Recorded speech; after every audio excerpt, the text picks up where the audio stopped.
Thank you very much. Thank you.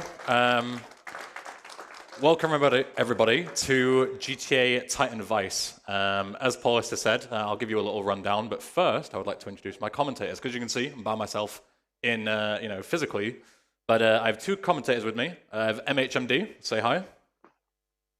Hi. And I have the world record for this, by the way. Oh yeah, all right, But, fair enough. Yeah, I'm second. I'm second place. I'm second place. Just thought I'd sort it out there. And I'm taller than MHMD as well, so let's keep that in there. All right. Anyway, we've got a job to do, boys. Anyway, so my other very special commentary, not MH, the other guy. Say hi. Hi. Yeah. I made this madness. Yeah. So this is Rob, otherwise known as Dinosaur Bites, and he's the developer of this mod. So he's not much of a speed gamer, but he's enjoys watching me play it, and he coded this whole thing. So big shout out to him. We'll get more into it later. So before we get started, what is Titan Vice? Basically, if you saw my Tough End run from Winter last year, it's very similar. So it's like a Kaizo version of GTA Vice City. So it's like all the missions are like coded to be extremely difficult. You have to use like a lot of like really niche game mechanics to kind of get through on a consistent basis. I have a load of set of saves just in case I goof anything, because deaths are like pretty much, a death sentence, excuse the pun. Thank you. So it's absolute madness, let me tell you. I should be fine for the most part, but I'm supposed to run tomorrow, and now I had like 2 hours notice to be like, yo, you're going today. So if I'm a bit shaky, I apologize. Without going too much deeper into it, we'll start the run. Just know that if we don't go too much into like deep Vice City mechanics, that's because we kind of need to explore like what the mod changes. So it's like, kind of two different commentaries running at the same time. But a lot of the big strats that we'll talk about as we go, because they apply to vanilla Vice City as well. All right, you all ready? All right, smash in, let's do it. 3, 2, 1, go. So, as you can see when we start off, there are some very different things. A bus just exploded. That's, it's normal. Don't worry about that. It's going to block my path, but luckily for me, I'm an absolute legend, and I'll find a way around it. I'm sure we can figure it out together as a team. And there's also slightly buggy snow physics that's been added. You might think it's Florida, so why on earth is it snowing? I don't really have an answer for you. It shouldn't be, but with the weather in Sweden recently, it's all a bit up in the air at this point. One thing to think about is that snow actually does affect like the physics and stuff quite a lot. As you can see, I'm sort of slowly gliding through, because if I were to hit the brakes going 70 miles an hour in snow, I'd just start flying about everywhere, and that would be a bit embarrassing. So as we go along, a lot of the strats are going to be quite similar to what you've seen in Vice City, but as we go later on, unless you watched GTA Vice City speedruns like 15 million years ago, then you're not going to know a lot of the routes, because we're basically going to be doing a lot of boomer strats. The reason we're going to be doing all boomer strats is because, like, in like 2014, we switched over to using a Japanese version of the game, and we did like all of our strats based on that. We don't need to go into that because we're not playing Japanese. But all that you need to know is that like all the fastest routes on the international version, which is what this mod actually works for, is mega ancient stuff. So we'll be basically using like the GTA Vice City like world record route from like 2013 in order to actually make any progress in this mod. So coming up, these missions are fairly simple. We'll just talk about like the changes as we go. But MH, do you want to talk about some kind of like general Titan Vice mechanics, like what general stuff is different, sort of rather than mission to mission? If we've got him somewhere. If not, he's just abandoned me. Fair enough. I can't believe he's left us. I know, it's just tragic, isn't it? Does this thing not work? Oh, he's here. He's here. MH, help me out here, brother. Help me out. Why is this thing not working? Okay. Anyway, so if you play this game as if it's like a normal Vice City speedrun, then you're gonna die a whole bunch. So you need more guns. You need to play a bit more safe, and you might need to pick up some health and armor. The fact that it's snowing sometimes doesn't help. Enemies have more guns. There might be more enemies in some places. That's like the very brief version of like what's new in this mod, but it goes a bit deeper than that, Yeah, it's even partially designed to troll speedrunners, Yeah, exactly. Like even silliest things, like the actual traffic has been completely changed. So the drivers are a lot more like aggressive in a lot of places. So you'll see a lot more like angry drivers and stuff. And here is where we'll see the first sort of major change. So these guys here, these guys actually have M4s, which is great. So if we were to sort of come along and go like, oh, Mercedes, we're going to drop you off at the strip club, they would just kill us instantly. So we're going to take a little second and kill these instead. We're going to grab their really overpowered guns, and we're going to finish the first mission. So something that's very important is obviously if you give enemies... Hello, officer. Thank you. If you give enemies really powerful guns, and then you kill them and steal them, we also have very powerful guns, right? So it's sort of like a counterbalance, you know? Nothing's broken if everyone's broken. So we steal those M4s. I'm going to use them for like a lot of the early missions, because you can just absolutely smash people in the early game by just using an M4. I am going to quickly switch my controls in a second. I forgot to set two very important binds. Give me 1 second here. I forgot to add, so Q and E actually switch my weapon back and forth, which was a bit silly of me, I'm not going to lie. But that's all right. Fixed. There we go.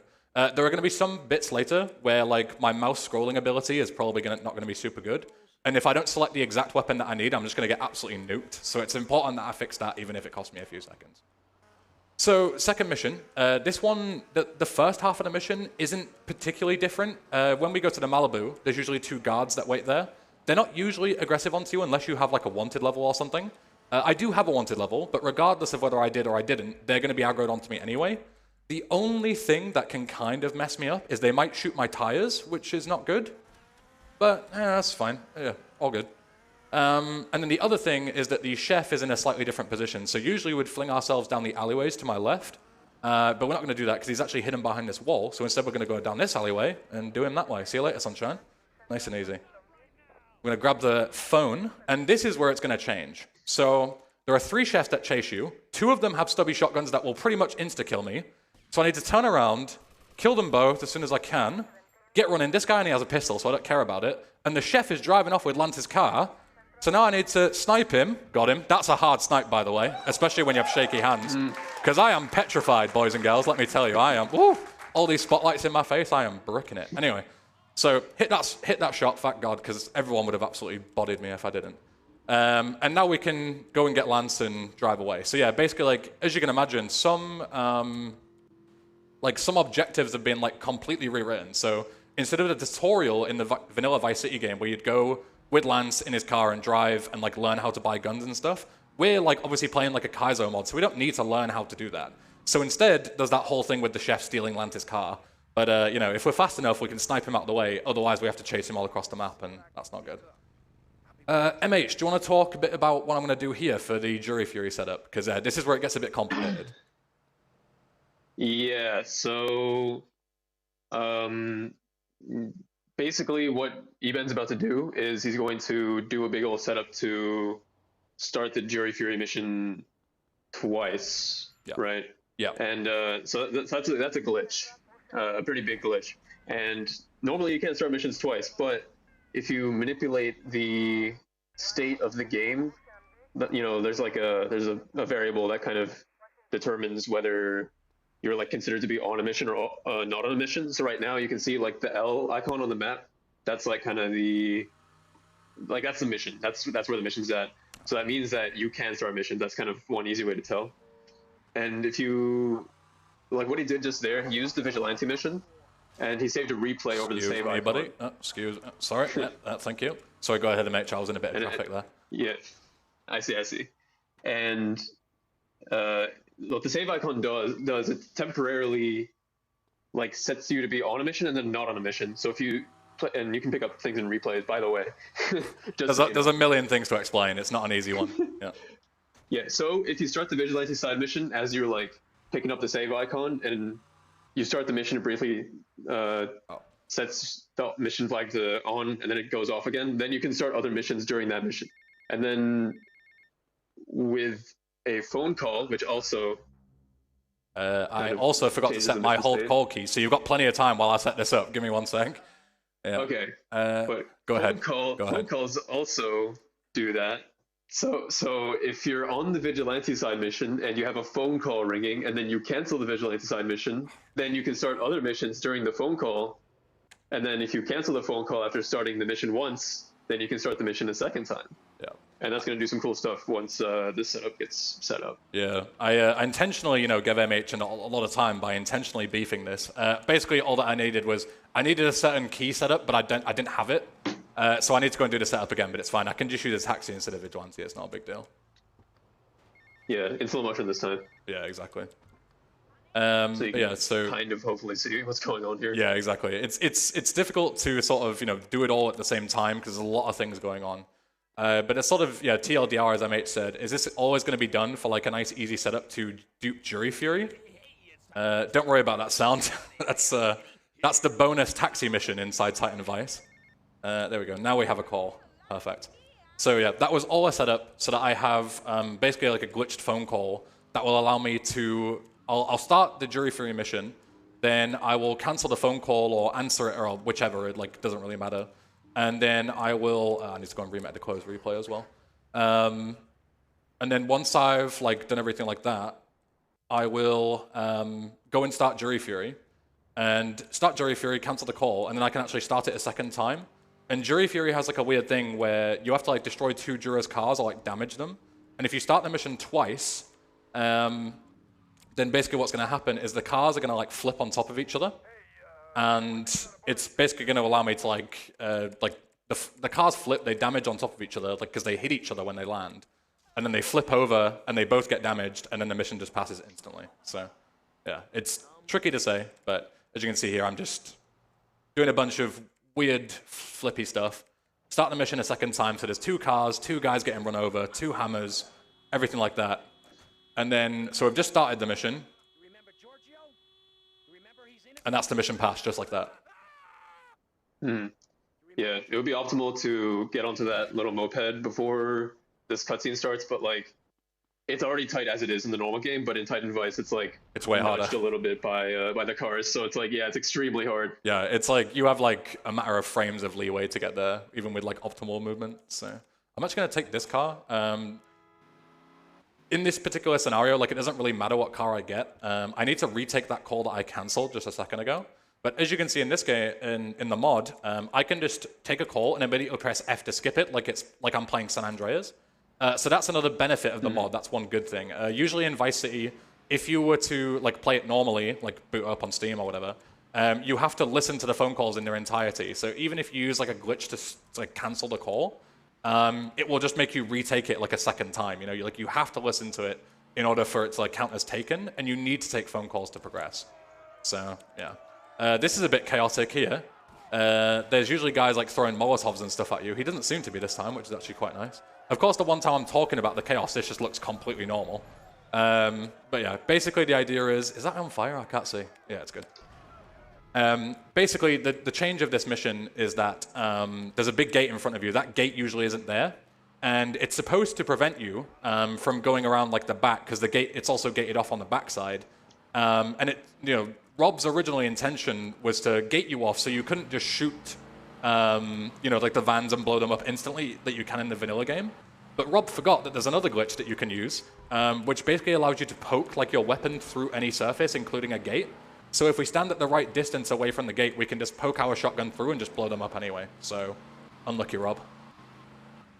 Clearly not good enough at my job. Yeah, evidently, yeah. So, yeah, so now we're on to Cortez's missions. We're just gonna go ahead and start them. So that was the Cortez phone call, basically telling us yo, come and see us, but we're already here, so nice and easy. I don't think there's too much to explain to this mission. We're going to use the M4 to go and kill Gonzalez. Usually you would run down and chainsaw him, but his guards have assault rifles, and they do a ton of damage. So the easiest way is to abuse, and this isn't a glitch, it's an in-game mechanic, where if you shoot somebody in a limb, so an arm, a leg, anywhere but the torso basically, you have a certain percentage chance to critical hit them, which means that they die instantly. So we're basically going to abuse that. We're going to go to Gonzalez, and even though he has quite a lot of health, unless we get really unlucky, hello sir, talking about the angry drivers there that just pull in front of you. I don't even think he was angry, I think he just pulled, oh, hello. Traffic is mental in this, typical American traffic, what can we say? These drivers, they don't check their mirrors, man. Yeah, exactly, yeah. I'm trying to illegally undertake and they don't let me. That is so stupid. What were they thinking? But yeah, so we're going to shoot this guy with the M4 that we picked up from the first segment. And yeah, unless we get mega unlucky, we'll just crit him and kill him like pretty much instantly. So should hopefully go well. The game gives you the chainsaw out because you're intended to use it. We will use the chainsaw later on, but not quite yet. So there you go. We shot him in the arm and killed him pretty much instantly. So usually, you would have to use the pain spray here to... It's basically like the pain spray tutorial, right? To show you, like, this is how you get rid of wanted levels.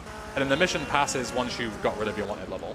So we used to use strategies that would, you know, if you had a 2-star wanted level, which is what the vanilla game gives you, we would use certain strategies like cop bribes to get rid of it while we're driving back so we can skip doing the pain spray stuff. Here's a cop bribe, and then we're also going to play a close replay there, and that just instantly passes the mission. That's because we get 3 stars, and we pick up the bribe, which takes away 1 star, and then closed replays have a million benefits. One of them is removing 2 stars. So that's not like anything to do with the fact that I picked it up in a replay. It's just purely the sense that if you pick up clothes and you have a 2-star wanted level or less, then you'll just get rid of the wanted level. So yeah. MH, you're welcome to talk about closed replays for a bit, because we're obviously going to abuse them quite a lot in a few minutes. Okay. I will also mention that all the little police bribe locations, they're I think all of them are changed from the original game. Yeah. So, yeah, you gotta know where they all are. Yeah. But yeah, close replays, it's another thing that you can trigger if you have a replay saved over a close pickup. You can change clothes anywhere. But like the way that changing clothes this game works is like, and I may get some flack from the those who understand this stuff better, but the geeks. Yeah. But like I think what it does, it deletes the old Tommy and then it creates a new Tommy with the new clothes. So and not only that, it like that has a side effect of like it takes away control and like gives it back to you. So like if you play a close replay before a cutscene, then you'll find yourself able to move in that cutscene. And you know, if you're falling down from like a height and you play a close replay, then you're like velocity, like falling down, like you're gonna take less fall damage if you play it near the ground, you know, stuff like that. Yeah, has a million different benefits. Long and short of it is, yeah, they're just super versatile, super useful. So yeah. Yeah. I actually took a little detour there to grab body armor. This is why, because these guys all have assault rifles, and as you can see, my health is just getting deleted. Oh god, okay, did I get it? I did, okay, good. I'm on fire, it's all good. Oh. I'm riding away on fire, see you later. No, my bike is genuinely on fire. Yeah, that's unlucky. Car park nearby. Yeah, so as you can see, like if I didn't get armor there, I was 100% dead. So I'm glad I made that decision. Because yeah, I was done there. Those guys absolutely nuked me. If I was doing like PB attempts, I wouldn't grab armor. I'd just risk the coin flip to see if I die or not. But yeah, in a marathon, it doesn't make any sense. In particular missions as well, it happened with the last mission where, you know, we were talking about getting rid of wanted levels. It's not actually like mandatory usually to get rid of your wanted level for this mission. You can just go back and finish it. But Rob is an evil little man, and he made it so some missions, if you go there without a wanted level, with a wanted level, you'll fail the mission because, like, you know, you brought the cops with you. Obviously, they know that you're doing illegal stuff now, so mission failed, which makes perfectly logical sense. But also, you know, screw you, Rob. That's all I'm saying. I even telegraphed it. I don't know what you're complaining about. Yeah, I telegraphed it by writing like a single line on the brief, which I definitely read when I'm playing this game. 100%. It's not my fault if you don't read. Yeah, true. I can't read, so it's all good. Yeah, I would be offended if I could read. All right. So when I went to that multi-story car park earlier, I made a little detour. And I made a replay. Usually this has an assault rifle, because this is quite a big shootout section. The mod gives us a camera this time. That's our weapon of choice. So I'm just going to go ahead and not pick it up, because it's not particularly useful to me. Doesn't do any damage. Yeah. Yeah. It's something to shoot with, as it said. Yes. Yeah, and you can do shoots with cameras, you know? That's technically incorrect. Yeah, so the assault rifle has been moved. It's actually right there where I picked it up. I wouldn't usually grab it in a run attempt again, but we're going to be safe. So going to make a close replay here. Same reason as before, we're going to use it in a lot of different places. And my health is kind of low, but it is a health pickup on the way. And this is going to be the sort of like first auto-scroller of the game. If you don't know what I mean by auto-scroller, it basically means like the mission's on a timer, and as long as we do everything that we need to do, there's no real way to speed it up until the end. So all we're going to be doing is we're just going to be killing a bunch of guys like on a timer, basically. which is going to kill them as soon as they spawn. They do have buffed weapons and stuff, so it is a little chaotic, but it should be fine. With that being said, Pollister, or whoever's still Pollister, good, you're still here. Yeah, read some donations, go for it. I'm still here, indeed. We have $25 from Jay Treyu saying, good luck, everyone, much love. We also have $15 from Damon8 saying, hi, English Ben and Joshua's, good luck with the run. And please. Of course, Josh gets this out. He's not even here. What does that mean? The donation continues, please don't burn KZ through too much. Smiley face. I'll do my best. Last one here, $12 from Anonymous saying, hello, crowd. Say something, crowd. Come on, yeah, there you go. Yeah, back to you, Ben. Thank you very much. Yeah, so we're going to grab as much ammo as we can. As you can see, these guys have pretty beefy weapons. So, and also, Diaz's health is like half by default. I don't know if you guys read the little text on the side, because I don't. But it said Diaz got a boo-boo on his knee, so he's feeling pretty delicate, and that's the reason. That's the reason as to why he's got low health. Bless him. So we've got to do an extra good job of defending him.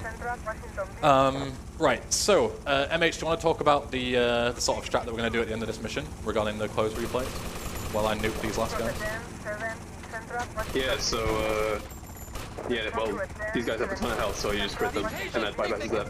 But yeah, so you're gonna see something's gonna happen, and they're gonna try and get away with it, and you're gonna go after them. But if you can move in the cutscene, you can get a lot closer to them before they get too far. As you can see here. Yes. On goes Tommy. No, you don't, Sunshine. Give me that briefcase. Thank you, thank you. I'm gonna do the same here as well. So Tommy just doesn't want to sit in cutscenes. What is your name? Yeah. Shut up, Diaz. See you later. Oh! Yeah. Oh no! I deserve that, to be fair. It's all good. We're all good. Hello, officers. See you later. Yeah, doing that little movement there is particularly risky. Yeah, I passed the mission. But in that cutscene, I do technically still have the 3 stars, so that's why that cop just was not very happy with me. But yeah, so it basically allows us to grab that briefcase before he drives off in the cutscene. Now, first out of bounds, and probably the only... No, there's 2 out of bounds. Go up here. I was supposed to zip through. It's alright, we've got plenty of time here. Basically, the idea is that you go up into this like certain corner here, you line yourself up, and I swear it might sound like a big coat, but I swear it's harder in this mod. There we go. And basically the idea is that the game has like certain safe spots where it's going to put you if you fall out of bounds. So that's what I basically did there. I fell out of bounds, and the game was like, oh no, Tommy's in like a weird position, we don't know where to put him. So it has like certain checkpoints, like safe zones where it puts him. And it just so happens that the safe zone for where I fall out of bounds happens to be on the other side of the locked gate. So usually you would have to take that phone call to unlock that gate, but I've already taken it like on the way to starting the mission already. So it doesn't save that much time, only like 20-30 seconds or so, but it looks cool. So yeah, very nice. This next mission, so we're starting doing missions with Diaz now. Yeah, the snow is back, so you'll see me slipping and sliding about. It's not too bad when you're in a car. The bikes are usually where it's more problematic. But this first mission for Diaz, we're going to be doing a very similar thing. We're going to be, just before a cutscene starts, we're going to play a closed replay, which gives us control. And then we're going to steal the car. Basically, the idea of this mission is that you're supposed to like chase after a guy on a rooftop, and then he gets into a car and drives away. And you're supposed to chase him to his location, which is on Prawn Island, which is like all the way at the top of the map. But instead, if we're fast enough, we're going to actually jump down, gain control in the cutscene, steal the car that we're supposed to be chasing, and then drive him to his destination. So I'm sure like MH can kind of give you like a play-by-play as we do it. I do it slightly different to you. I do it more of a safe way, MH.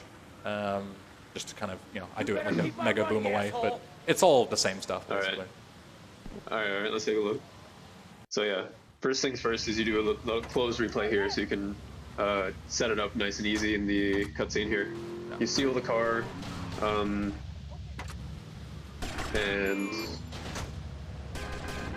yeah, basically if that's the guy you're supposed to chase, but he gets in the car like as your passenger, so you can take him there instead of having to wait forever. And there's also all these guys chasing you and they're shooting at you, so you gotta get around that. Yeah, so how it works in vanilla, like it's slightly different in the mod because for some reason you don't have to like check all these boxes. I don't know exactly how it works, but in vanilla, which is like for all intents and purposes, like makes it easier to explain. Usually the guy would try and get back in the car and he would try and hijack you because he gets in the passenger side and then hijacks away from you. This is just more cutscene movement, by the way. It's only a little thing. But if you're moving and you've blocked the side that he's trying to get into, which is the driver's side, he'll get in the passenger side, and then because you're already moving, he can't switch to the driver's seat. So instead, he just gets in the passenger seat with you, and then he's just stuck. So we can just drive him to his destination. This is more of just the out-of-bounds stuff. It's very similar. So there's a blockade that says that we can't go to the other island. But because of the fact that we fell out of bounds there, because this particular car has a property which means that it like doesn't go through the water properly, so we just go straight through the water and start falling out of bounds. This is old strats, actually. I need to be going this way. Also, if your car sets on fire like that, you can just use close replays to put them out for, you know, reason number 700 million why close replays are really overpowered. But yeah, so we're going to take a different helicopter. Usually we would grab the Vice City News helicopter, which is what I was going for, sort of muscle memory. But it actually is replaced with a little moped in this game, in this mod. So luckily... You're welcome. Yeah, you're welcome, yeah. Luckily there is a VCPD helicopter here, which is basically the same thing. We're just going to do a minor little detail for it. So helicopters are like mega useful in this game, in this mod, like pretty much in Vice City in general. Especially around like this time of the game, because this point in the game is where I'm going to start unlocking like the island to my right, which is the western island. Currently we only have access to the eastern island and these like middle ones. But as soon as the game sort of unlocks that main like island with downtown and everything for you, it starts like taking you there and back constantly to give you like, you know, give you a bit of time to get used to the area, right, by like driving around it. But obviously the fastest way to get across these islands, if you're, you know, going from like ocean across the ocean, is just instead to just fly over it. So, you know, makes more sense to just grab a helicopter and fly. Now, as you can see, I don't know if you can quite tell because it's kind of against the blue, but if you give me a second, the helicopter health is really massive in this mod. Might be easier to see there, it almost goes off the screen. That's for a particular reason, because this mission is stupidly hard in this mod. I'm going to do some things to make it much more trivial, but it's not easy by any means. So, MH, you want to talk about turret mode manipulation, which I'm going to do now? Yeah, so yet another thing you can do with close replay. When you play a close replay and then you kind of aim when you're in turret mode, and then suddenly your firing rate of your gun is like the same as your frame rate. So when you shoot, it's like you're shooting 30 bullets per second, which is really crazy fast. And with this gun, like, it kills pretty much everybody in one hit, except from like bosses and stuff. So yeah, like 30 bullets per second with this, it's just going to be an absolute massacre. So those guys all have M60s, but I also have an M60, and I'm just going to pre-fire all these guys as best as I can. Very important I blow up these barrels here, because there's a chance. I mean, I guess in this mod with this route, it's not actually something that's going to happen. But usually in the vanilla game, it's a good habit to get into, because you can get shot through the walls, and they can blow up the barrels, which would kill you. It's not particularly good. So yeah, all these guys, just going to spawn kill them best I can. See, these guys all have M60s, so it's very important that I don't leave too many of them alive. I killed them in a particular order. Sorry, Tom, I get out of the way. I killed them in a particular order because those guys on the basketball court, they don't like fully render in. Depending on where Lance is, he sort of like sways back and forth. So like when you have the opportunity to kill these guys, you should as quickly as you can. And then, MH, do you want to talk about killing Lance? So I'll go for it. I'm pretty confident, but it's a soft lock if I beat it. Right. So we'll see. Yeah, so normally you're not able to kill Lance in this because you're in first-person mode, and you're like where you can aim is limited. But like in this glitchy mode, you can actually kill Lance. So there's no check for failing the mission if Lance dies. That's not supposed to happen anyway. Thank you. Thank you. But you can just kill him. You kill him, he's dead. You fall out of the heli. You steal the helicopter from the dead Lance, and then Lance comes back to life. Yeah. And this whole thing of like stealing the helicopter by shooting Lance out of it, it wouldn't actually save that much time in vanilla, because you can just sprint all the way up to the building and grab the briefcase in like a matter of seconds. But in Titan, there's two problems with that. The first one is that all the guys have such disgusting weapons, they kill you instantly if you walk in there, so you'd have to like, you know, fight as you go along. And the second one is that, as you saw, the briefcase was in a moved position. It's actually on the roof.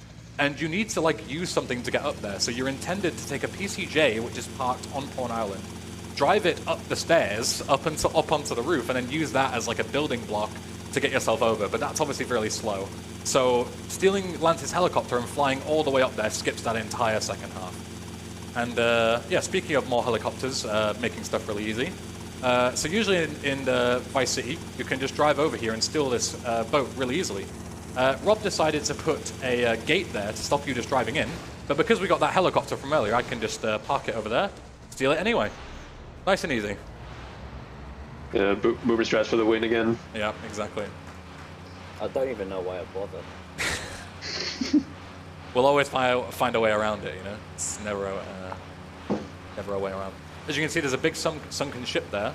This mod changes a lot of things, not just the missions. That's not usually there in the original game. But it's used as some of the side missions. Unfortunately, we won't be seeing them, because obviously this is sort of any percent. Now, we've stolen the fastest boat for Diaz. And what I'm going to do is I'm going to park it in a particular position. So this is also very boomer in terms of the strats. We used to use a helicopter to do all this, but it doesn't quite work out for Titan Vice. But basically the idea is that, obviously, if you just park that boat at the jetty, we're going to use it for the next mission. But if we park that boat and sort of move it out the way, then the game will just spawn another boat, which we're then going to use for the mission. That will then despawn at the end. So essentially, we can keep a copy of the boat, the really fast boat, and then still have one for the mission as normal. So you see, like, there is... I'll show you in a second. We go through, and we're going to get given this boat here that's right in front of us. But then we still have the other one that I've just parked a second ago, because we're going to use that to go to Cortez after this mission. So you can see it behind me there. That's the copy of the boat that I stole. So this mission sort of is in two halves. The first one, there isn't really anything to it.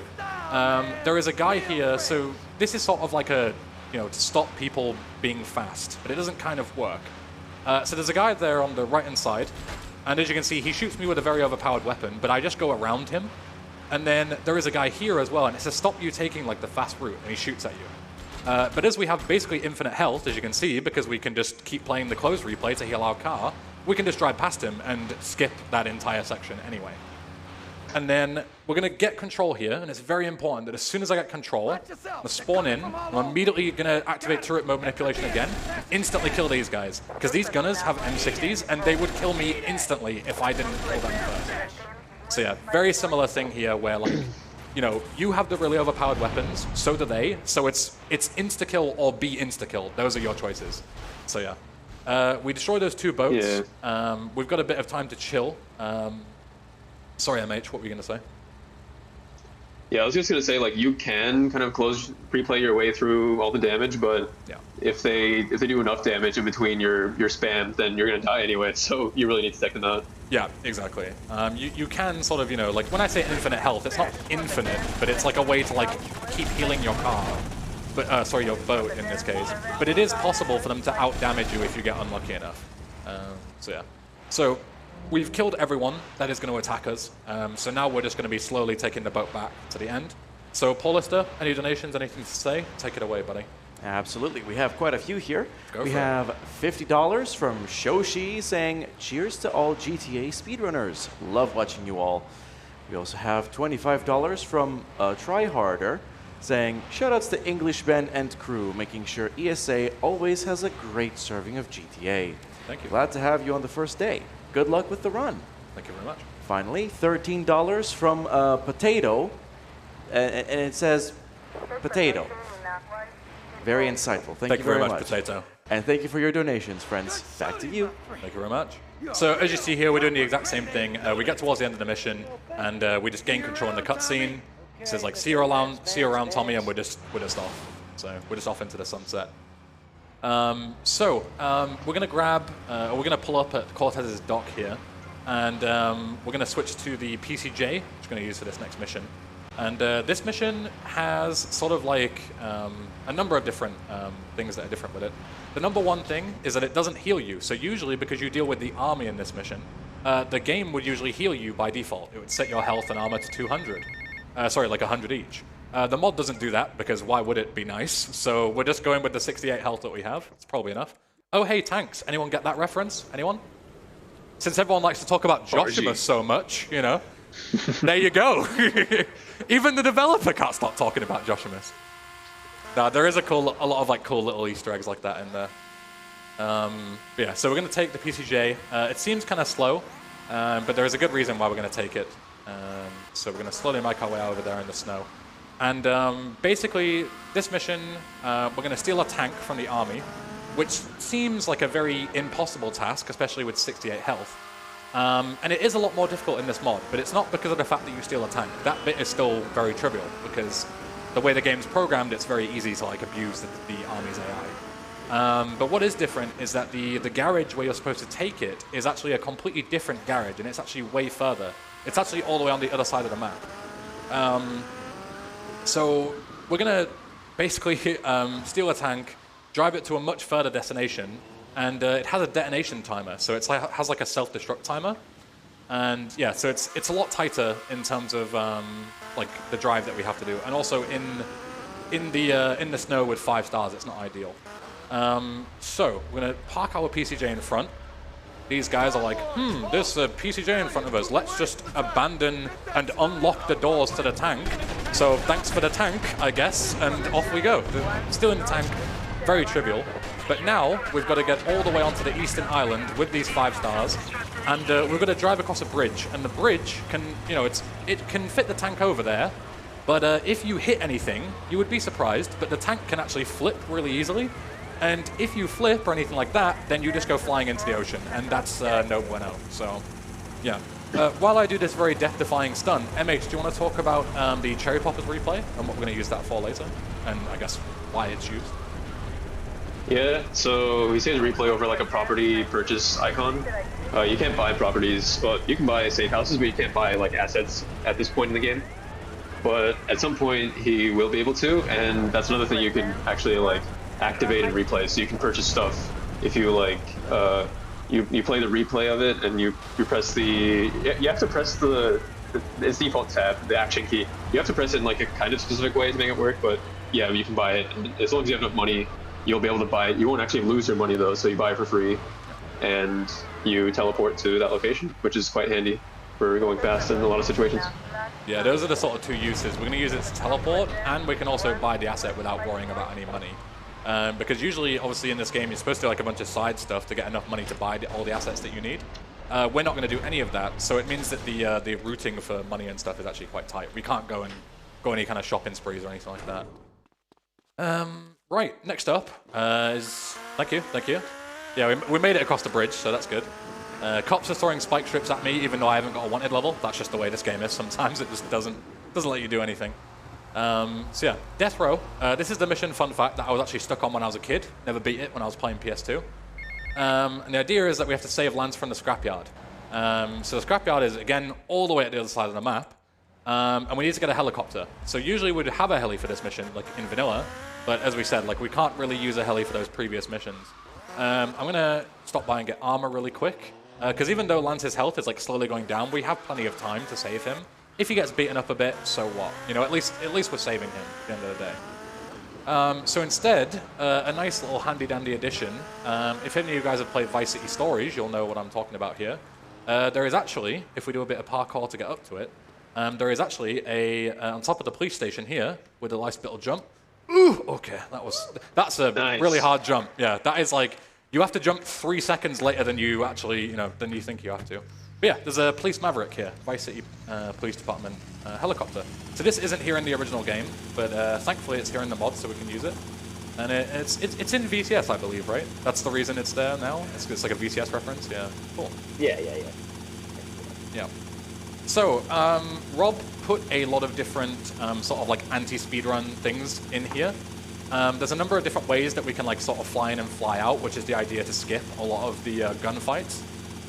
If you go and you fly and land in like the regular place, you will get absolutely destroyed because there's like guys with M60s on the rooftop that are designed to basically shoot you down if you land there with a helicopter. Like the entire reason they exist is because when I played this for the first time, I just flew in and out, and Rob wasn't very happy with that in my casual playthrough. So he just put a load of guys there that would destroy you if you try and do that a second time. So I'm doing it really safe. Yeah, sorry, go ahead. Yeah. I was just going to say, fun fact, in the code of it, they're actually referred to as T-bed roof guys. There you go, yeah. Plenty of Good different stuff. cool little Easter eggs. Yeah, so MH actually does a strat here where you can park up on like a bit of, it's basically just like garbage, right? And you can park up on there, but it's quite risky. So obviously we're not doing a lot of risky stuff in a marathon. Instead I just park all the way at the back corner, which is a lot safer. Certainly not safe by any means, but safer. Let's get out of here. Yeah, I think the trash pile thing is kind of funny because like you can walk up like very steep surfaces in this game as if it's almost nothing. Yeah. So if you park it, if you land it just right, then you can walk up like a specific like area of the garbage pile. Also, your helicopter is gone. My helicopter is that there. That is really bad. Hello, gentlemen. Okay, so usually getting out of this compound is terrible. It's even worse in Titan Vice, let me tell you. Because, fun fact, there is actually a spawn of guys with M60s at the hospital waiting for you. And they are designed to like just nuke you the second you get there. So, new plan, I'm going to go to the downtown Vice City Police Headquarters and hopefully grab a, if these guys don't mess me up too much, and hopefully grab a helicopter. I think those guys will still be there, but yeah, this is the best, like, oh my god, okay. Yeah, this is why you don't want to lose your heli here. If you're wondering why it despawned, it was actually technically my fault. If you are flying and you block this guy is just absolutely destroying me. He's actually smurfing on me. Jesus. Yeah. Okay. Yeah, so the reason my heli despawned is because I blocked the driver's side door as I went down. And that actually marks the vehicle for despawn for some reason if you do that. So, yeah, gotta be careful with that. I should have re-entered it. That's technically my fault. So, yeah, if this guy doesn't destroy me too much, I'll hopefully be able to... Okay. Lance, get out. We're going this way. Ooh. Okay, we should be... Relying on Lance's AI is never fun. Yeah, there are ways to manipulate Lance's AI to make sure that he follows you. One of them is holding sprint, because he'll always sprint after you. You see otherwise he, like, jogs. And there's like a number of routes you can take so that he doesn't get stuck. That's the main thing.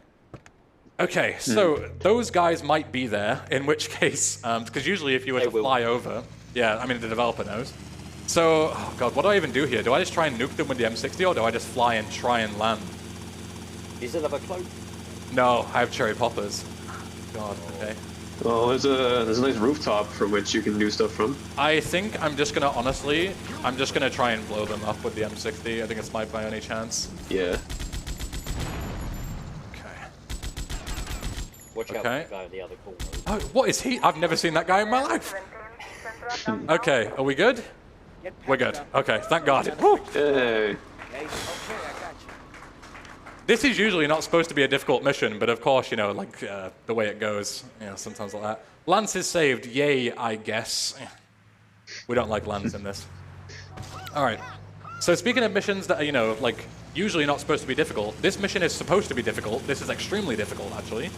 I'm gonna get some armor to be safe. I think it's probably a good idea nearby. I'm gonna go to Printworks and pick some up. So this is like the big mission where it like kind of turns in the story. So you basically like. There was a drug deal gone wrong. You need to figure out who like stole the merchandise and stole the money off you, like who ambushed it, basically.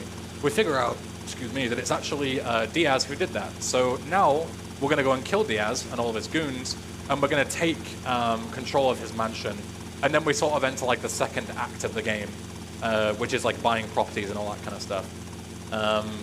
The issue with this mission in Titan is that I'll just take this call while I'm here. Why not? In Titan is that pretty much like everyone has like stupidly overpowered weapons. So any of the guys that you have to fight, they can kill you in like 2 or 3 shots, even with the amount of health that I have right now. So yeah, it's always a good amount of fun. And we also have Lance with us, and Lance dies in 2 shots. So if he decides to run off and start trying to go Rambo on everyone, we'll just fail the mission repeatedly. So yeah, it can be a little annoying, but we'll see how it goes. I'm going to re-enter that. I don't need to. I'm fine. It's already despawned once. What could possibly go wrong? No, it should be fine. Famous last words. Famous last words, yeah. All right, so... Yeah, this mission is definitely... I would consider it to be one of the hardest ones in Titan Vice. Yeah, definitely. So, as I say, all these guys here have ridiculously overpowered weapons, so I'm just going to sort of pick them off as I go. As you can see, the M60 has, like... It's very overpowered as well. So, yeah, we're going to basically sort of take our time, go through... there's a guy here that's waiting for Lance. Lance runs down here, so we need to make sure he's fine. Oh, God, see, that guy absolutely destroyed me. Not great. Got him. can run past this guy here. Usually doesn't shoot me too much. There's health here, but there's also guys waiting for you if you try and get them. So I'm going to try and sort of edge my way in here. Ooh, okay, that's everyone. Yep. Okay, now I die in 2 bullets. So let's see how this goes instead of 3. Yeah, easy. So there's one guy here that you can sort of shoot in the leg if I can. There we go. And one guy here, this guy's alright, he only has like a regular weak weapon, thankfully, but then this guy has an M60, so he will destroy me if I'm not careful. Good. Then we go up here. There are 2 guys. One, oh, go on, 1, 2. This is not the time to be missing shots, Ben, come on. Then there is 1, 2, and then what we're going to do is there is actually a cutscene trigger that we would usually access, where like Diaz would spawn, and we're going to try and avoid that, which will allow us to just kill him straight away. So we're going to dodge this, run all the way around. You see Diaz is here, but his AI isn't active, and we can just kill him, mission done. Whew, goodness me. I'm glad that went well. Yeah, this is definitely how property ownership works. Damn right. Yeah, dying there would be really bad because then you lose all your big guns and then you're stuck between this mission with like puny guns. Yeah, exactly. It's really not good. Okay, so we're gonna make a save here. I'm actually gonna save on the 2nd slot. No particular reason. I just like that. It's convenient. Then we're gonna start shakedown. So MH, do you want to talk about the reason why we saved there in like a particular slot and everything? While I go ahead and do shakedown. Yeah, so in speedruns you can't load saves from other runs because that's cheating. But you can load saves from made earlier in the run. And since replays they're saved onto your hard drive, so if you save a replay in one save instance and you load another save, you'll still have to replay. So that's going to be kind of handy later on, you'll see. Yeah, essentially we can use it to like set up replays in remote locations where we have saved the game prior, and then just load up our current save and have the replay ready without having to drive all the way over there, which is quite nice. So this mission, you usually get 5 minutes. Now we have about 3, so we're on quite a tight time limit. So we're going to take our heli. We don't actually need the heli anymore after this, so we're just going to crash land it. We don't need to worry about it. I'm going to crash land it, I said, not crash, bounce, and fling off again. Can I get out of this helicopter? There we go. So the caveat of this mission is that every single time you blow up like a set of windows, which is sort of the objective of this mission, a guy will spawn with a shotgun who's going to try and fight you. So what I need to do is I need to, as you can see, is right there. They have a ton of health as well. So I need to, every single time I blow up like a specific set of windows to like trigger the next checkpoint, I need to make sure that I also either, you know, like run away from or kill the guy who's going to like spawn. Because otherwise they just like, the shotguns are like sniper rifles in this game. They just absolutely destroy you. I'm not going to destroy these set of windows yet because I want to go to ammunition first. I want to buy some armor just to be safe and some grenades for just in a second. And then I'm going to destroy these 2. 1, 2, 3. I'm going to immediately try and kill this guy. Good, because otherwise, yeah, he would destroy me. We're going to make use of these grenades really quickly. So you can actually use grenades to blow up windows. So we're going to do the ones up top here. 1, 2. Should destroy them, hopefully. Yep, good. And then these 2, nice and simple, just destroy them. These 2 guys spawn so far away that they don't actually attack you before you can just finish the mission. No problem.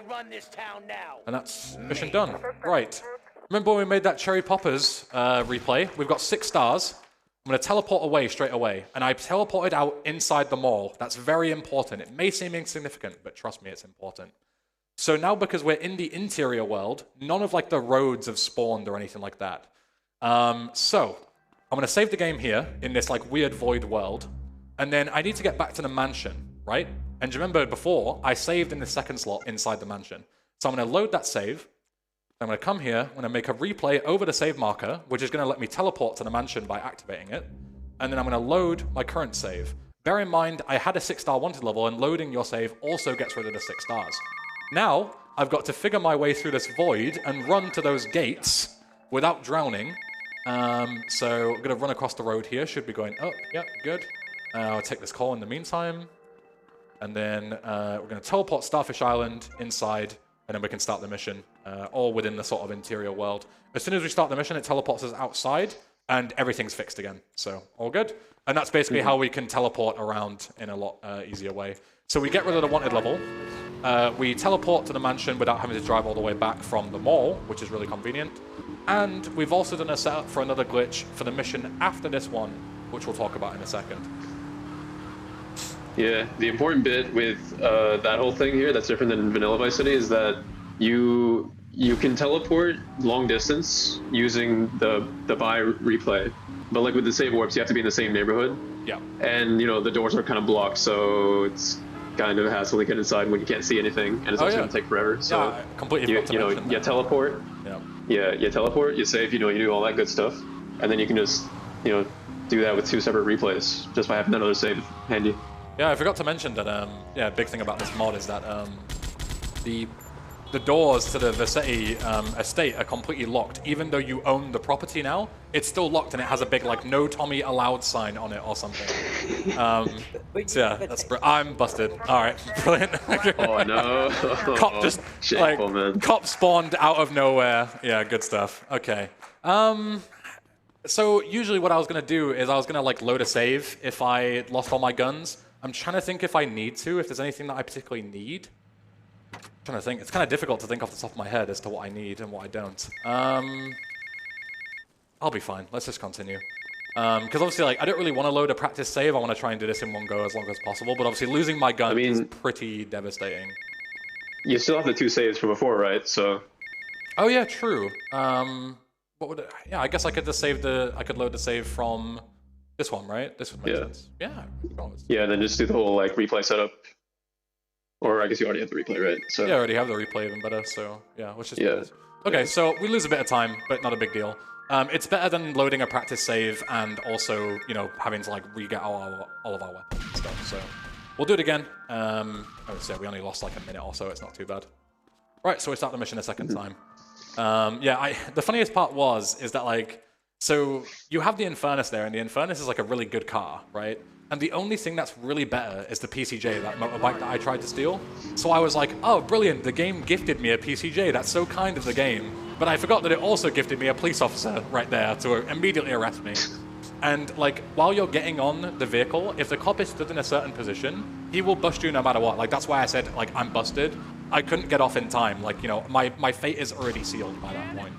So it's, pretty unfortunate, but I should have been more vigilant. Technically my fault. Can't blame the game for that one. There's plenty of things that you can blame the game for. That's not one of them. But if that is the only sort of like major fail for the rest of the run, then I'll be very happy with that. Because yeah, this run can be extremely inconsistent with how difficult it is, While I'm doing this mission again, Rob, do you want to talk about sort of development of this? Do you want to give any kind of like insight about, how it was to develop it, like how you came around to doing it? Any kind of like, give us a little history lesson? Sure. Effectively, there's a mod for GTA 3 called Tough that was made half a decade ago, maybe longer. And it's something that Speedrun has been playing for quite some time on GTA 3, but it removed quite a number of features that they liked, like the replays that allow you to glitch and all of that sort of thing. It's only the main storyline. And Vice City's always been my favourite of the GTA games, so it made sense that if I was going to try and riff off of Toughened, that I would use this game, but then try to keep in all of the things that made speedrunning quicker, and it seems to have paid off. People seem to like it. Yeah, it's a good laugh. So what I'm doing here is I have control inside of a cutscene, or so I would usually like lose control inside of this cutscene. Oh god, this is just, there's so many cops here, look at this, goodness me. Wow. I'm just going to take this cheater and try and be safe. Try and get rid of these cops. But yeah, so basically what happened there is usually that cutscene where the guys like drive out, they usually have bikes, but in this case they have cars. And usually they would, it would take control away from you and force Tommy to like walk towards them. So then when they're driving away, you would obviously be like walking the wrong way, so you wouldn't be in a good position to kill them. But if you crouch, then the game like can't force you to run, if that makes sense. So basically it just allows us to like fully have control of Tommy, as we would, with anything else. Oh, what is that background noise there? Ooh. Sounded like a little like shopping trolley falling over or something in like Aldi. Yeah, so we teleported to the mansion again, so we're in like the interior world. I'm actually maneuvering through the mansion here, but as I say, you can't really see what I'm doing, but I'm going up the stairs, turn around. and then we're up at the roof here. And the reason for that is that I wanted to get this helicopter, because we're going to use it for this next mission. So this is Copland, and this is very important. Will I still have 5 stars, MH, considering I loaded a save? I think I will, right? Like yeah, I think you should. Yeah. So do you want to talk about the whole like leaving the mall thing, 5 stars, Copland, things like that? Yeah, well, I don't fully understand how it works myself, but if you teleport out of the mall at some point beforehand and then you start Copland, then no matter, I mean, maybe if you re-enter the mall after, like, between that time, then it's going to reset the whole thing, but yeah, it does. Besides that, there's, like, something in the game that still considers you to be in the mall in some capacity. I have no idea why. And you're not supposed to be in the mall unless you have a cop outfit in this mission, so you just get instantly 5 stars as if you're in the mall without a cop outfit. So. Yeah. As far as I know, it's simply because we never left, you know, like because we never like officially exited through the doors because we teleported out and the game doesn't expect that. It still has like that, you know, like the tick, like, is the player in the mall? Yes. And then it says like, oh, the player is in the mall. And as MH said, like during this mission, Jesus, that is one hell of a place for that guy to be, Jesus. Oh, Lance is on the floor as well. Lance, you good? Lance? Lance? Yo. Lance? He's fine, don't worry about it, he's good. Yeah. We've all had a helicopter land on us at some point. Yeah, there's supposed to be 2 cops here, but I think you're landed on him. Officer, are you okay? I need you. Come on, guys, come on. There we go, yeah, brilliant. This is such a goofy playthrough, I love it. Yeah, so because the game is like, you know, the player's in the mall because we never left, and if you're in the mall without a cop uniform, it gives you 5 stars instantly. And that's very nice, because in this particular mission, we need a wanted level as soon as possible. Because if we don't, then we have to manually grab it ourselves somewhere by like robbing a store or killing a bunch of people, and that's just obviously slow. So it's much better to just complete that objective as soon as possible, even if it can be a little risky, as you saw there.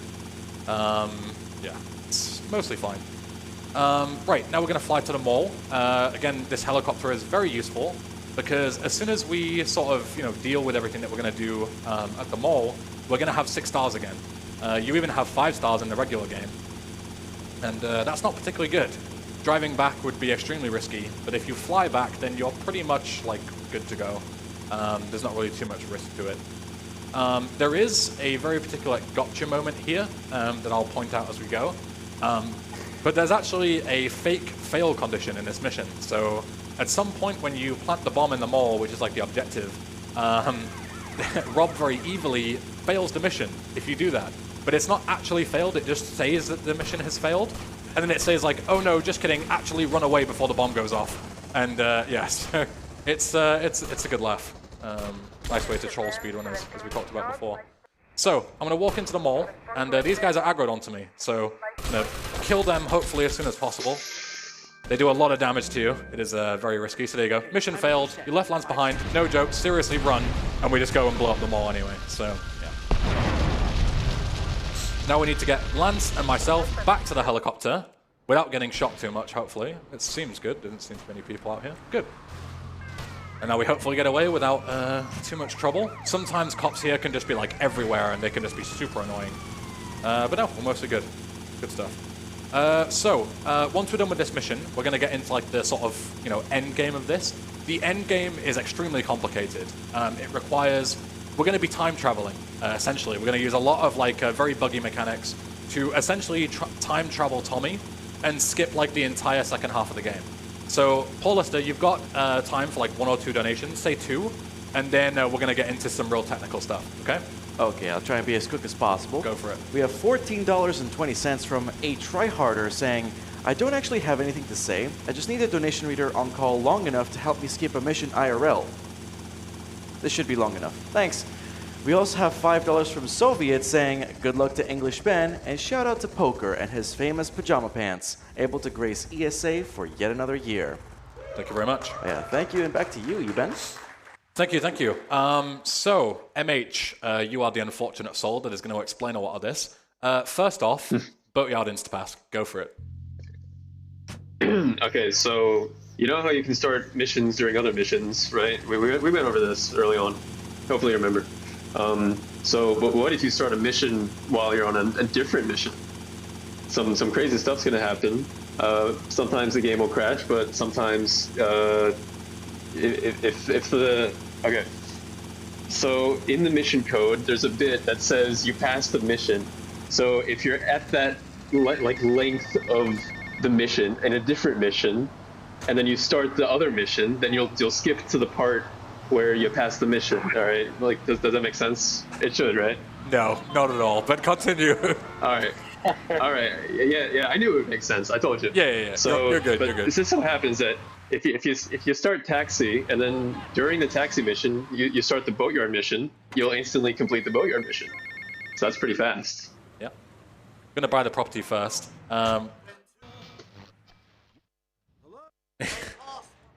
Brilliant, Josh. Thank you. Yes. Can someone get him out of the building, please? He's upstaging me. Yeah, so pretty much exactly what MH said. It's quite complicated, but I'm going to basically set up what is called like on mission 0 taxi. So I'm on the taxi mission, but I can also start other missions. And that is going to allow me to instantly complete Boatyard, which is one of the assets. Yeah, also in all the taxi sound effect again. So we're going to go ahead and start taxi, and we're going to go ahead and start Boatyard. And it's going to instantly complete Boatyard and give us 1 asset towards our counter. But we don't actually really care too much. It's going to tab me out, by the way, so if you're wondering about the pause menu, that's why. But we don't actually really care too much about our asset counter. MH, do you want to talk a bit more about like assets and stuff as well, and why we do Boatyard?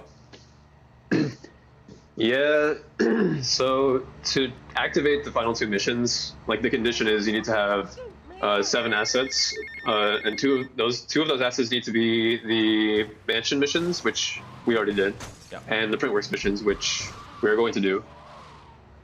So you may be thinking like, okay, well if you can just do a mission multiple times, why don't you just do one of those multiple times to get the counter set? Well, we do that, but one of them has to be a different asset because there's the second to last mission, tax buckets come, and they don't tax either of those 2 assets. So we need something else. Otherwise, yeah, otherwise the mission would instantly fail. So we're going to buy this property. May seem like completely random, but there's actually another instance of the Boatyard mission left over because of the fact that we insta-passed it.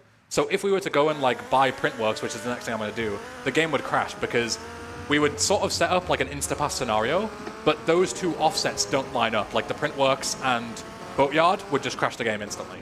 But it just so happens that that particular property, if we buy it, it actually sort of like cancels out the Boatyard instance. So that Boatyard instance is now dead. So that means that we can go ahead and buy Printworks and we're absolutely fine. The game isn't going to crash. So we buy it. We just buy this one normally because this is the last property we have to buy. And we have the money for it, so we don't need to do anything in replays. Yeah, and then we're just going to start the mission. This mission has sort of like a... It's sort of like a little Easter egg, like a sort of like a hidden way to complete it. Rob, you can talk about that for a bit if you want, since you made it. Oh, right, okay. Spilling the beans. Sorry. Yeah. He doesn't have a clue what's going on. It's alright. No, I've already forgotten about this. Alright, fair enough. No. So there's the original game. There's a set of steps that allow you to get onto the boat and you fight your way through. I removed those steps because I'm just that kind.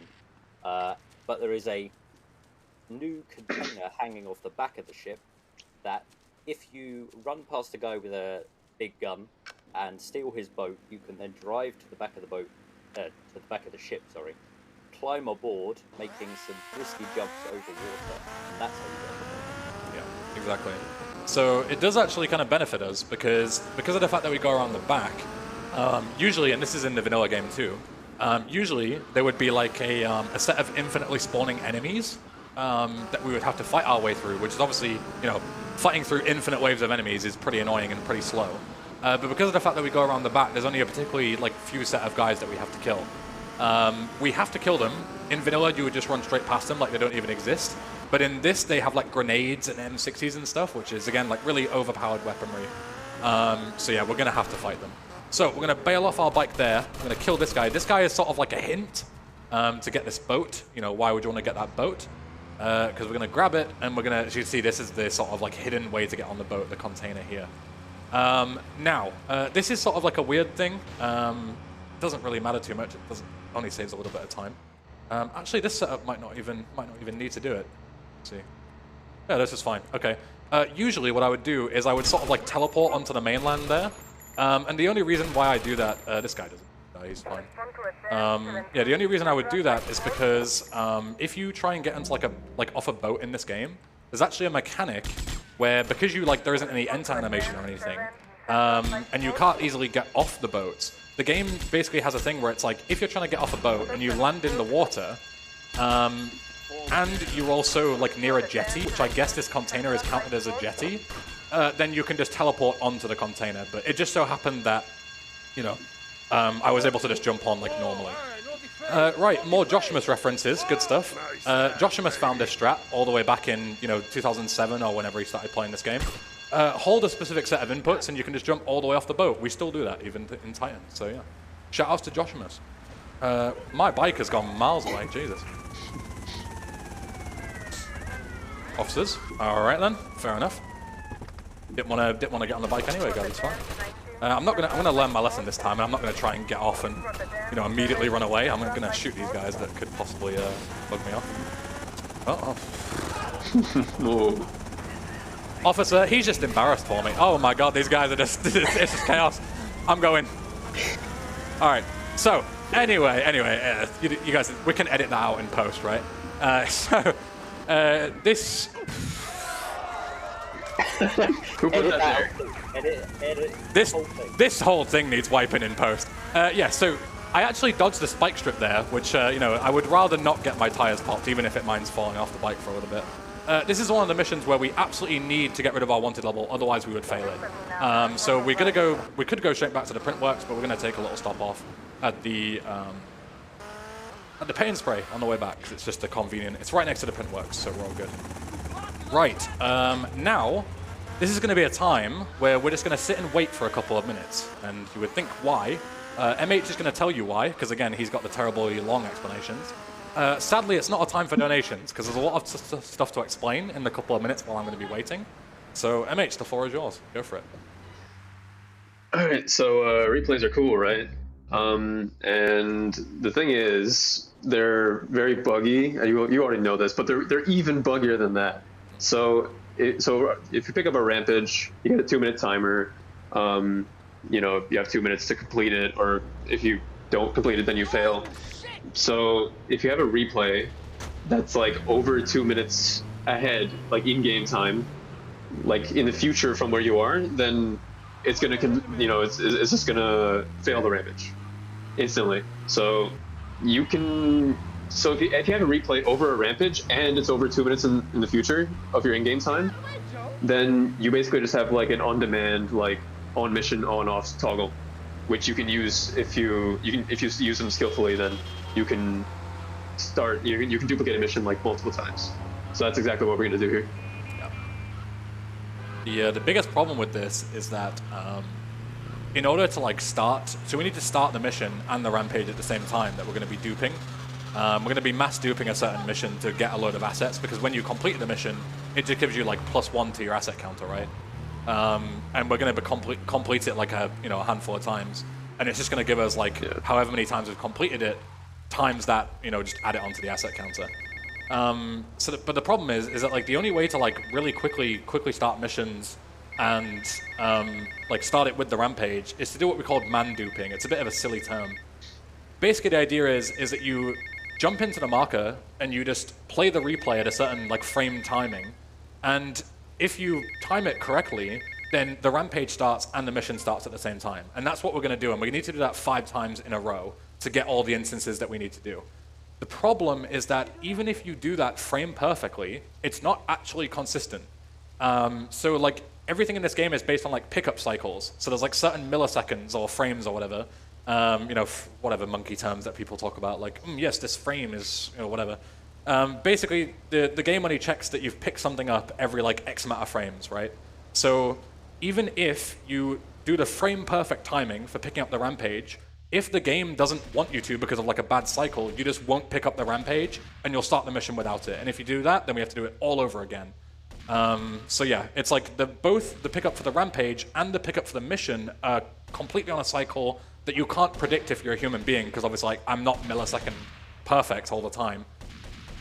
So yeah, we've got about 45 seconds to wait, and then it's going to be sort of serious time while I set this up.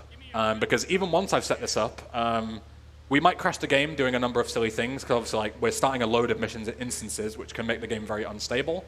And then also we've got to actually complete the mission with all 5 of everything running, which is obviously crazy, and a bunch of other strats to go along with it.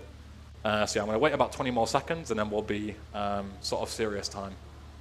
So hopefully with my shaky, sweaty hands, I don't beef it too much. Yeah, the total wait time has to be like around 2 minutes 30 seconds. You can wait longer to be safe, because you need time not only to do all the dupes, but also, you know, if you mess up a little bit, like if you start the ramage but not the mission, you can still continue without having to load your save again. Yeah. So, yeah. Okay, we'll go like, fine. So make a replay, load the save that we made, and then this is where we basically just need to play perfectly and get lucky 5 times in a row. Let's do it. That was too early. Too early is fine. We don't have to restart the whole thing if we go too early. So that's 1. That's correct. Yeah. But if we start the mission without the rampage, then we have to start all over again. 2.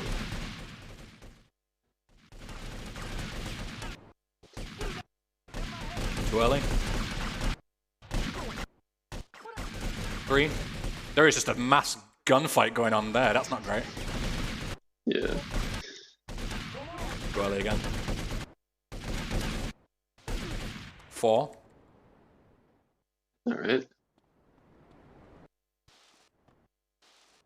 5. Okay, that's good. Okay, but it's not over yet, let me tell you. Okay. So, I'm going to fail the rampage again to get on mission 0, because we need to take phone calls. I'm also going to make a save replay so I can teleport back in a bit. Now, it's very important that I take phone calls at a very specific section of the mission. I'm going to use this bench, this is my reference, to take this phone call. Because, MH, you might know more than me, but essentially all that I know is that if you like go on mission 0 and on mission 1, like willy-nilly in this mission, you actually softlock it. I don't know if you can go into more detail, MH, as to how it works, but I honestly don't know. Okay, so the way that happens is like there's this pink text that shows up at the start of the mission, and it's like, oh, the courier is coming in the helicopter. If you cancel a phone call before that text shows, then it will softlock the mission, like you're gonna be screwed. Yeah. But that doesn't happen here, so you're pretty much good. You can just take calls and stuff. Yeah, okay, good to know. But yeah, so there's a helicopter coming down. There's actually 5 helicopters. We only need 1 of them. The other 4 are going to get stuck, but luckily the one that we need is the one that's going to we're going to use. So we're going to switch. So we're sort of on a timer here. It's not a particularly long timer, but we're on a timer nonetheless. And we're going to go and grab the PCJ because it's just like the fastest vehicle nearby, so we can use it. Right, I need to get rid of this wanted level. This is not particularly good. Basically, I need a phone call because all these ladies are going to absolutely destroy me if I can't take a phone call. Hopefully this wanted level goes away. I only bashed like a cop car the tiniest amount. Please don't do this to me. Yeah. She's already landed. You're gonna have to wait for it to come out, I think. Christ, okay. This is not good. Right, so let me try and think about this for a second. Actually, wait, I think she gets stuck with it being duped. I think. Yes, she's stuck. Oh, yeah.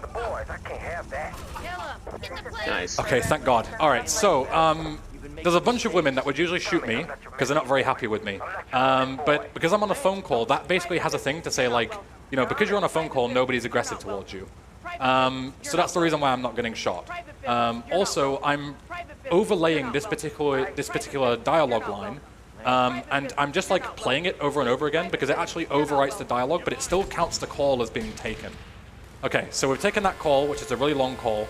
It's raining, which isn't brilliant. We need to get rid of our wanted level again for the same reason that we talked about before. And we also need to take another call from Lance on the way back. So we, you know, multiple different reasons. But we also need to get rid of our wanted level just in general. Okay, so that's mostly the hard part over. So I'm thankful that we're sort of getting through this. Because, yeah, this is extremely nerve-wracking. Also, it's worth mentioning at this point, I can't save the game at any time. If I save the game and try and load it, the save will be completely bricked and my game will crash, and that will be run over. So this is like, you know, all hands on deck. Like, I have to do this all perfectly, otherwise, you know, GG, basically.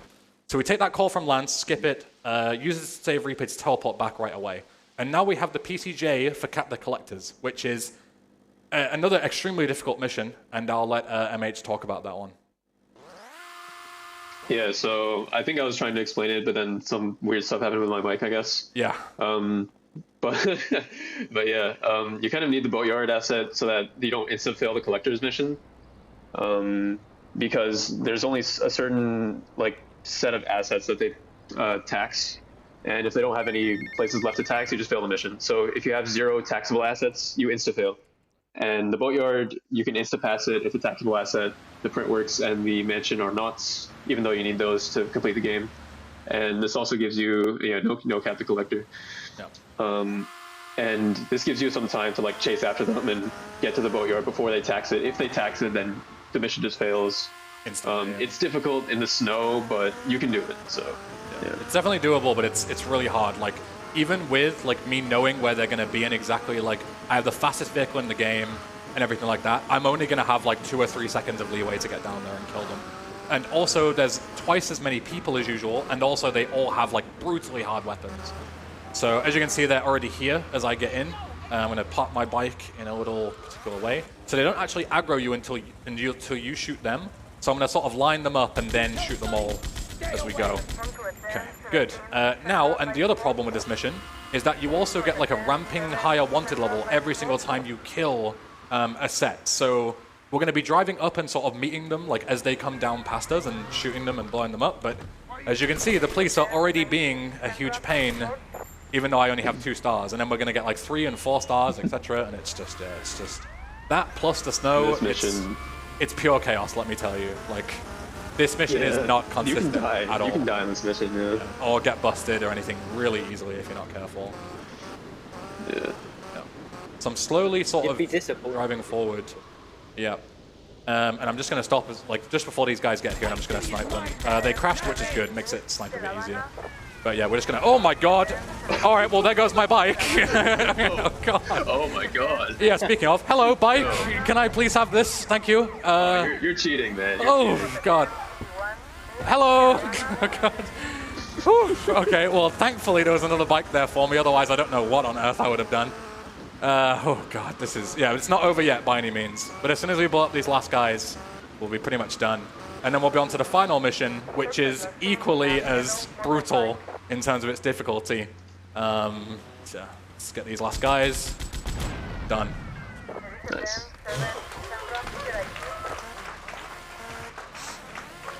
Nice dollar reward, by the way. Yep, $69. Every single time they tax your assets, they steal 25 grand from you. But yeah, so instead they just give you $69 for beating the mission. All right, so this is going to be a couple of minutes over. I do apologize, but I mean, it was a tight estimate to begin with for myself. My PB's at 109, so I should have probably given myself a bit more leeway, but it's whatever, it's fine. Yeah, so this is the final mission. Keep your friends close. And basically, it's on a timer, but it's very brutal in terms of how it's handled. I did try and set up a save warp just then that would sort of teleport me back to the mansion. It didn't work. I might have messed it up. It's completely fine. We can just drive back in. But I can show you the way that you usually have to drive into the mansion, which is you have to go all the way around. I'm just going to get rid of this bike.